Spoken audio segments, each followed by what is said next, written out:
In this guide, I'm going to show you how to restore Facebook Messenger chats without the pin.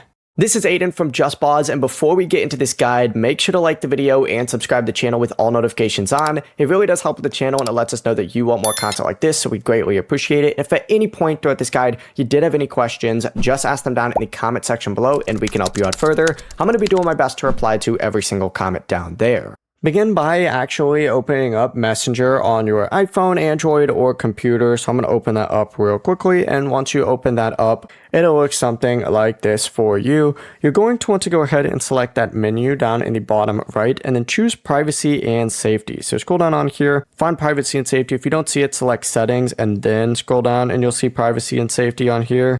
Open that up, and in this section, it's going to look something like this for you. You need to find end-to-end encrypted chats, and in this section, go ahead and look for manage storage. Open that up, and in here, you're going to see create pin or pin. If you don't remember your current pin, just tap reset pin or create new pin, enter it again, and then tap submit, and you can now use that new pin to restore your encrypted Messenger chats on another device. It's that simple. Before you do leave, make sure to like the video and subscribe to the channel with all notifications on. It really does help with the channel, and it lets us know that you want more content like this. We'd greatly appreciate it. And if at any point throughout this guide you did have any questions, just ask them down in the comment section below and we can help you out further. I'm going to be doing my best to reply to every single comment down there. Peace.